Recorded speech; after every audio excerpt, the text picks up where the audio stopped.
Bonjour mes très chères dames, cette vidéo est réservée uniquement pour les femmes. Hanouka Sameach. Quelle fête extraordinaire et quel message extraordinaire que le message de Hanouka. Dieu nous fait des cadeaux formidables. Des fois les enfants posent la question, quand on leur raconte les histoires de la Torah, quand on leur raconte ce qui s'est passé à Hanouka, ce qui s'est passé à Purim, ce qui s'est passé à Pessah. Pourquoi est-ce qu'on fête Pessah? Parce qu'on est sorti d'Égypte, parce que le peuple juif est sorti d'Égypte. Pourquoi est-ce qu'on fête Purim? Pourquoi est-ce qu'on... Quand on raconte aux enfants les histoires, en général, ils nous posent la question, maman, c'est vrai, c'est une vraie histoire, c'est vrai tout ce qui s'est passé, ou c'est qu'une histoire? Et ça s'est passé il y a longtemps ou il n'y a pas longtemps? Et c'est une question qui est vraiment extrêmement profonde en vérité, parce que la réponse à cette question est extrêmement profonde, parce que en vérité, ce qui s'est passé à la période de cette fête, et de chaque fête, et toutes les histoires de la paracha, enfin tout ce qu'on lit dans la paracha, dans la Torah, ce sont des choses qui peuvent paraître comme des choses anciennes, vieilles, antiques. On ne comprend pas, on fête parce que tout le monde fête, mais on ne comprend pas vraiment la valeur, la notion, le message, on ne sait pas exactement ce qui se cache derrière. Il faut savoir que chaque fête, chaque événement de la Torah, chaque paracha est chargé d'un message phénoménal pour notre génération, à nous, dans notre vie, à nous, privée, que ce soit au niveau du privé, personnel, en tant que femme juive, en tant qu'homme juif, en tant que... Cette vidéo est réservée uniquement que pour les femmes, d'ailleurs je ne m'adresse qu'aux femmes. Chaque personne juive a son message à lui, à trouver dans la Torah, dans la paracha, dans la fête.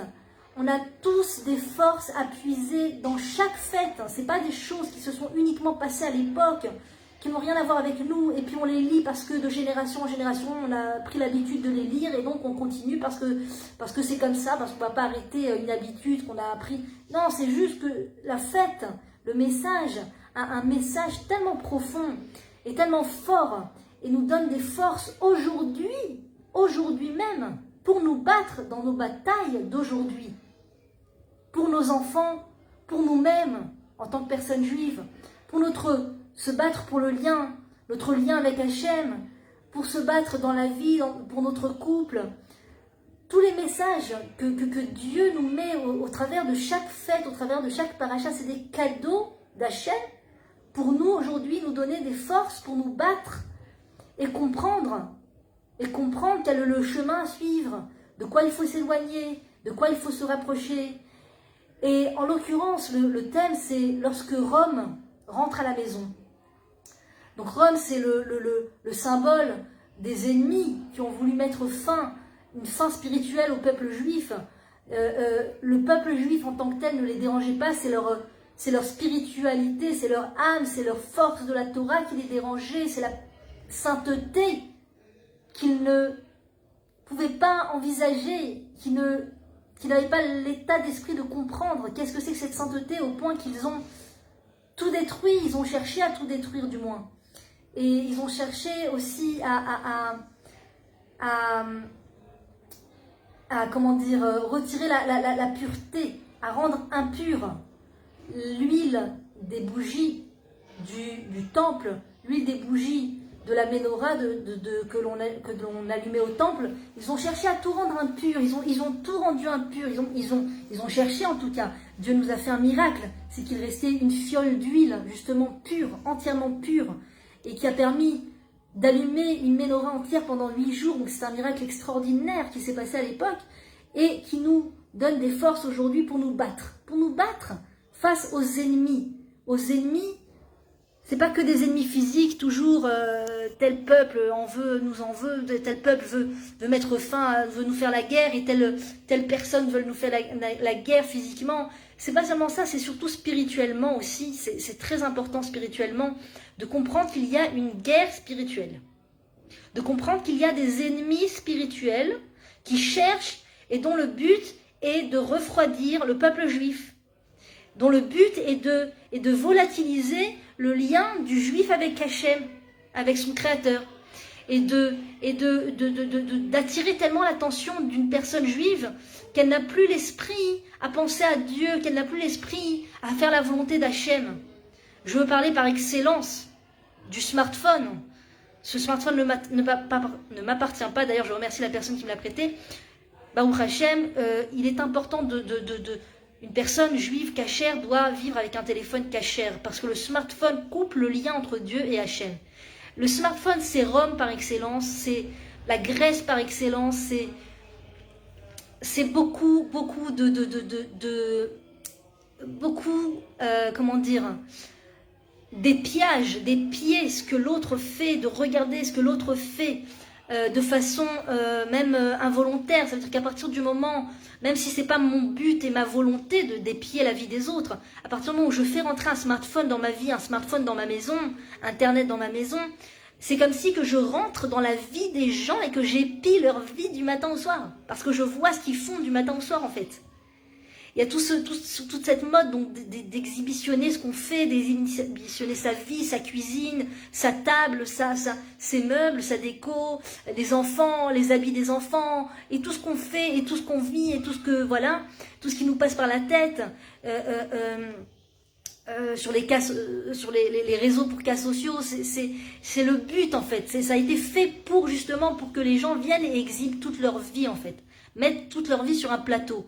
Et toute personne donc qui fait rentrer ce smartphone dans sa vie est observateur, et puis regarde les autres, où il exhibe, où il épie. C'est ça veut dire on passe de l'un à l'autre, où je suis en train d'exhiber ma vie, où je suis en train de regarder celle des autres. Et ça, c'est la Grèce par excellence. La Grèce, enfin, à l'époque de Hanouka, hein, donc ces ennemis là qui ont voulu mettre fin à la spiritualité du peuple juif et affaiblir le peuple juif, ont compris, dans leur grande cruauté, ils ont compris que la force du peuple juif venait du couple, de la famille, de la pudeur de la famille, de l'intimité de la famille, que l'intimité de la famille juive est tellement puissante et forte, et que notre Torah, Baruch Hashem, nous enseigne tellement le message du fait de cacher. Déjà, la femme par excellence, la femme ressent par excellence le fait de devoir cacher, du fait qu'elle doit être pudique. C'est sa mitzvah à elle. C'est sa achrayut, comme on dit en hébreu, c'est sa responsabilité d'être pudique. C'est la responsabilité. Donc, quand la femme répond à ce critère extrêmement important d'après la loi, elle intègre de plus en plus le message de l'importance de cacher, de l'importance de voiler, de ne pas montrer aux yeux de tous. De la même manière que les trois on dit que nos sages nous disent qu'un juif répond à 3 critères, et l'un de ces critères, c'est la baïchanout, la honte. Le fait d'avoir honte de se montrer devant tout le monde, honte de se donner en spectacle, honte pour une femme mariée d'attirer le regard d'un autre homme qui n'est pas son mari. Cette honte est là le critère intrinsèque du juif. À tel point que nos sages nous disent, si tu n'as pas ces 3 critères, ou 2 autres plus celui-là, la honte, pose-toi des questions si ton ADN est entièrement juif, parce que c'est la base d'un juif. Un juif doit ressentir de la honte, une femme juive doit ressentir de la honte. De la baïchanout, de la pudeur, de la réserve. Et donc, le critère qui va protéger la famille juive, c'est le fait de cacher. Quand les Juifs sont sortis d'Égypte et qu'ils ont campé dans le désert, chaque fois qu'ils campaient, ils posaient leur tente, non pas les unes face aux autres, mais les unes décalées. Une là et une là, une là, une là. Décalées les unes des autres pour ne pas avoir la vue sur son voisin.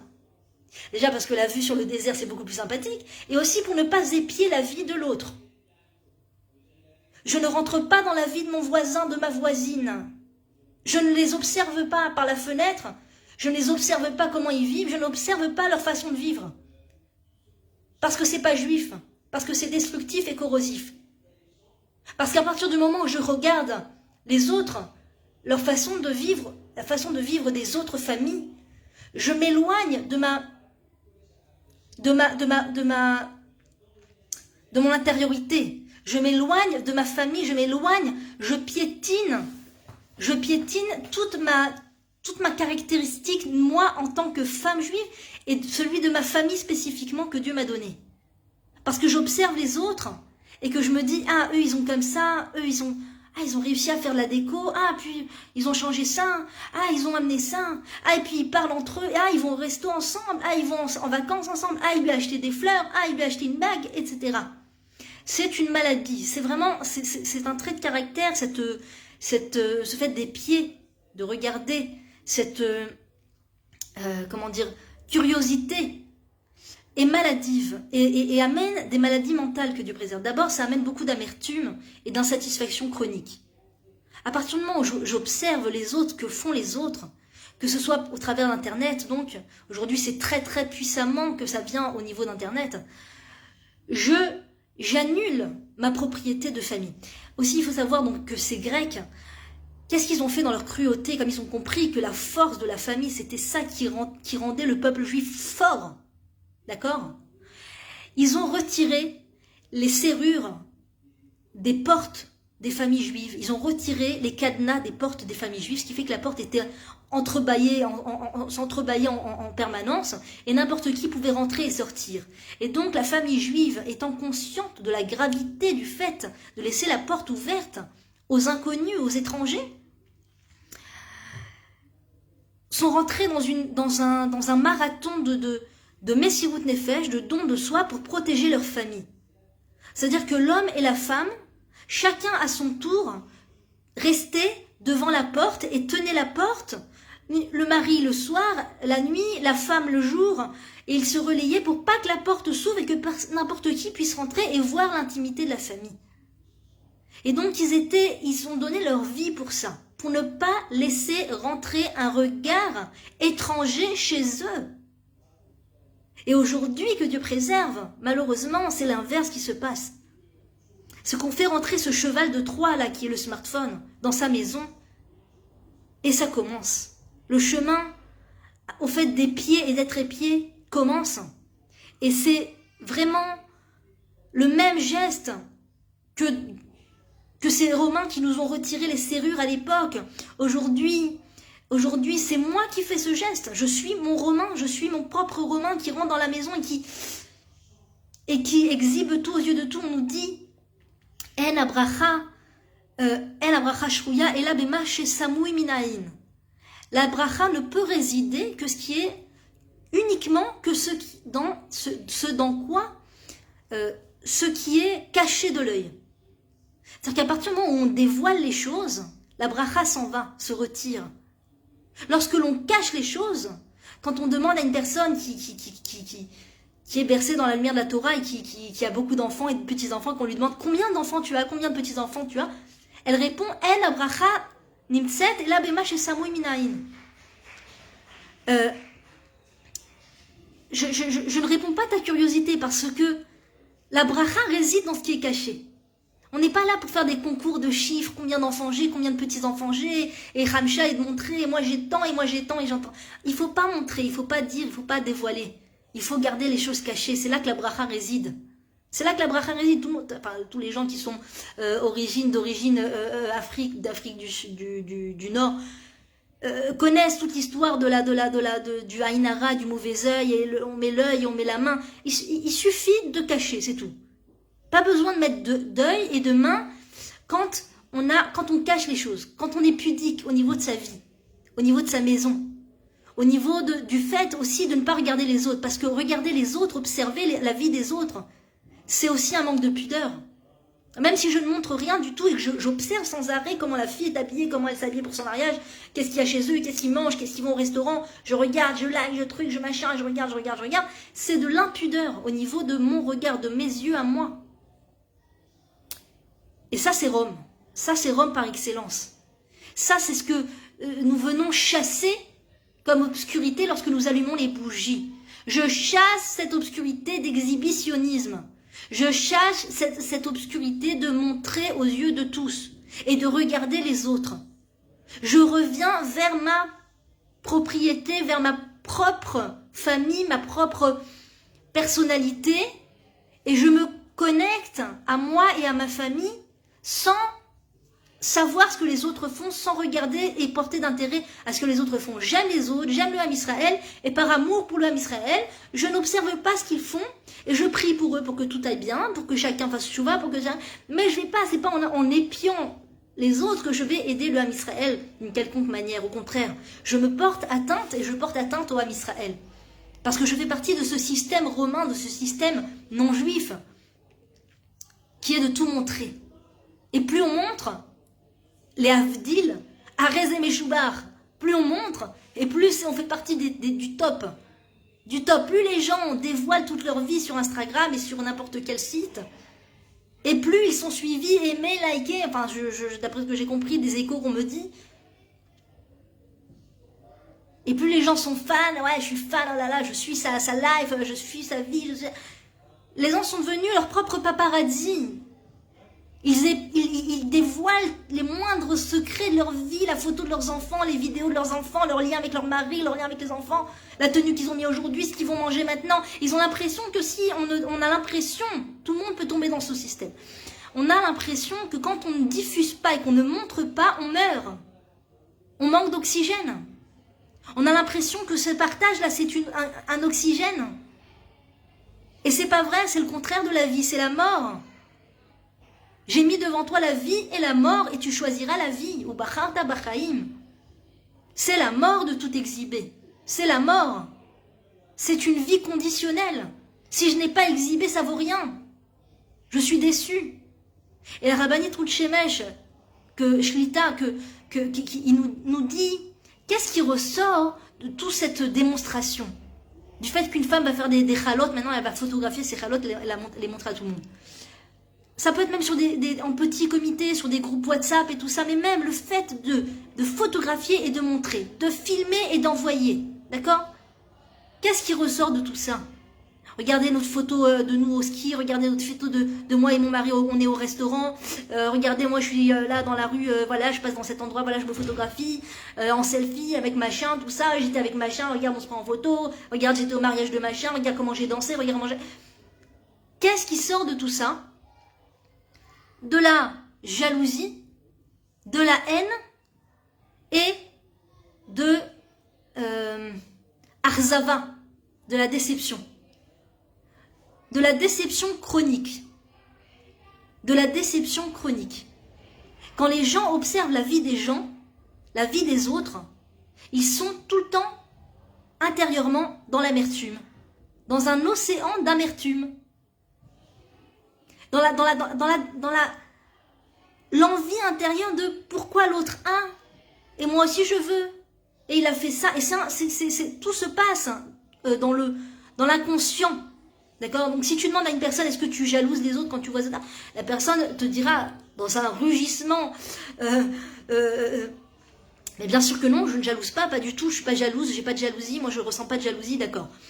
Mais c'est ce qui se passe. Même les personnes qui n'ont pas été dotées de jalousie par Dieu, que Dieu leur a fait un cadeau qui leur a évité la jalousie, même ces gens-là, quand ils s'exposent à Internet, ils finissent par développer de la jalousie. On regarde la vie des autres. Qu'est-ce que les autres disent? Qu'est-ce que les autres font? Elle a fait mieux que moi. Elle a dit mieux que moi. Elle s'est habillée mieux que moi. Elle a cuisiné mieux que moi. Elle a rangé mieux que moi. Elle a fait ça mieux que moi. C'est de là, sans arrêt, un développement vous savez, cette amertume qu'on ressent là, ça développe comment dire, un produit chimique dans le corps qui est extrêmement dangereux et empoisonnant. Ça empoisonne le corps cellule par cellule. On atteint ces cellules.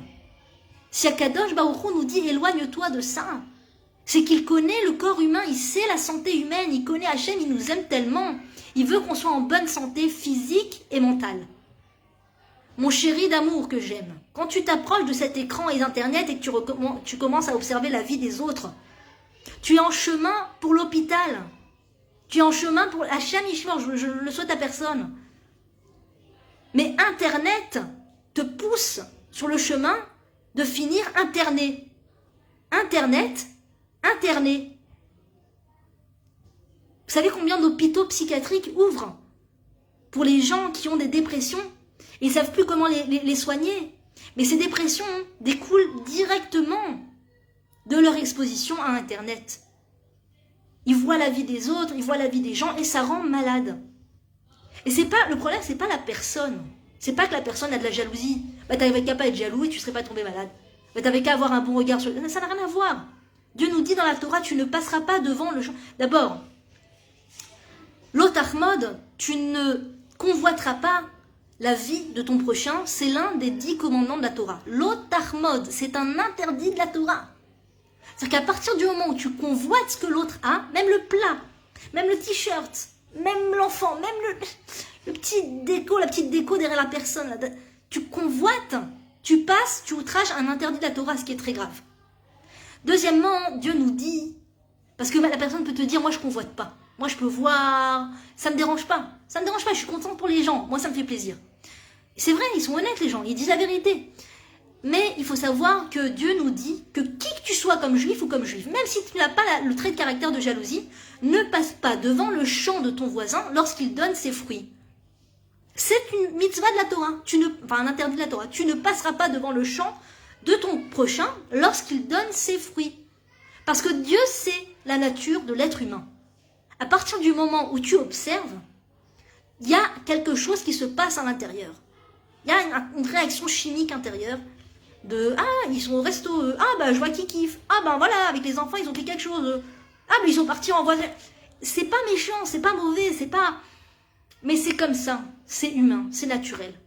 La personne, elle a pu le jour même faire la chose la plus incroyable au monde, partir dans le parc le plus incroyable au monde, elle tombe sur les photos de quelqu'un d'autre qui est parti dans un autre endroit avec ses enfants, et il y a quelque chose, c'est humain. Akadosh Baruch Hu nous a créés de cette façon, qu'on a à l'intérieur de soi cette composante qu'il ne faut pas exciter, qu'il ne faut pas réveiller. Ne passe pas devant le champ.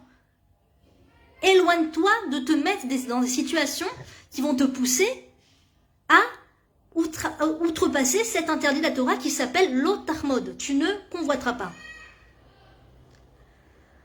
Alors, c'est pas évident de se déconnecter, je sais que c'est un grand effort de se déconnecter d'Internet et du smartphone, mais il en va de la santé physique et mentale. Vous ne pouvez pas imaginer les mères qui témoignent de la sortie d'Égypte par laquelle elles sont passées en se déconnectant d'Internet. Rien d'entendre ces témoignages, pour moi, tu as envie d'acheter cette qualité de vie. Tu as envie de dire j'achète, je veux cette qualité de vie. Tout simplement, elles se sont déconnectées et elles te racontent. Je suis sortie d'Égypte. Alors c'est vrai, j'ai du temps libre, Baruch Hashem. Mais c'est pas de l'ennui, c'est pas que je m'ennuie. J'ai du temps libre, Baruch Hashem. Alors je dis des Teilim. Quelqu'un dit des Teilim quand il a un smartphone, la vérité. Au début, tu mets l'application Teilim, tu dis ah génial, je vais pouvoir dire des Teilim. Quelqu'un a l'esprit à dire des Teilim quand on a un smartphone. Une personne m'a dit qu'elle s'est débarrassée du smartphone. Elle s'est remise à lire des Teilim. Elle s'est remise à lire des livres d'éthique. Une autre personne m'a raconté qu'elle s'est déconnectée donc d'Internet et n'a plus de smartphone.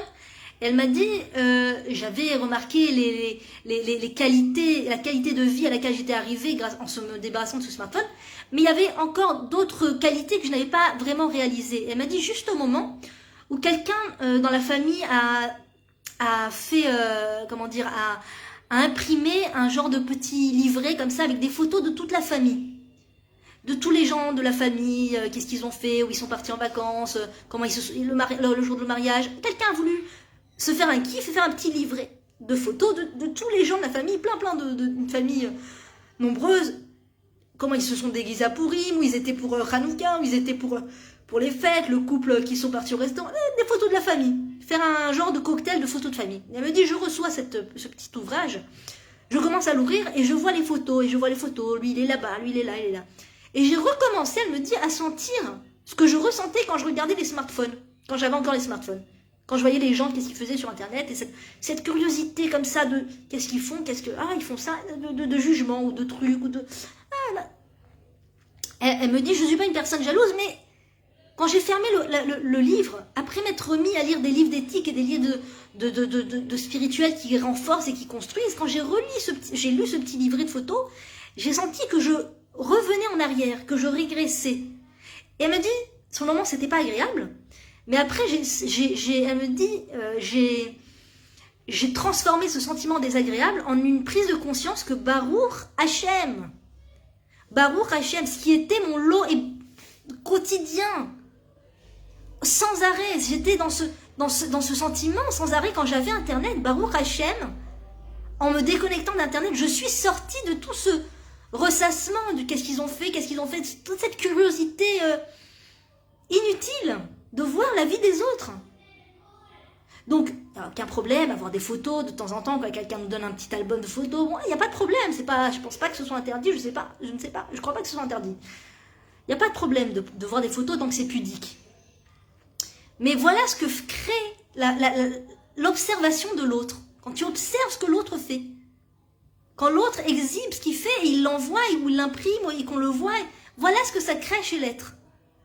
Et donc, c'est une vraie qualité de vie. Les femmes, vraiment, les personnes expriment, qu'en se déconnectant d'Internet et du smartphone, elles reviennent... Une femme m'a dit, si je pensais être une maman quand j'avais mon smartphone, je ne savais pas à quel point je me trompais. En me débarrassant de mon smartphone, j'ai réalisé, elle m'a dit, je ne fais pas plus de choses avec mes enfants, je ne vais pas mentir, elle me dit, je dis honnêtement, il y a des moments où je suis assise sur le fauteuil, puis il y a des moments où je leur fais à manger, puis il y a des moments, je ne fais pas plus de choses avec eux, mais je suis présente. Chose que je n'étais pas quand j'avais le smartphone à la maison, quand j'avais le smartphone en permanence. Je n'étais pas avec les enfants. Je faisais ce qu'il y avait à faire, mais je n'étais pas avec les enfants.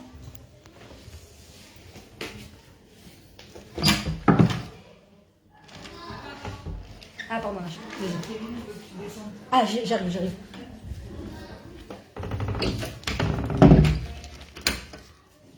Voilà, donc je nous souhaite, Bezrat Hashem, à toutes, de nous déconnecter et de nous sevrer de toute cette atmosphère d'observation de l'autre et d'observation et d'exhibition. À très bientôt, mes très chers, d'Amranouka Samé.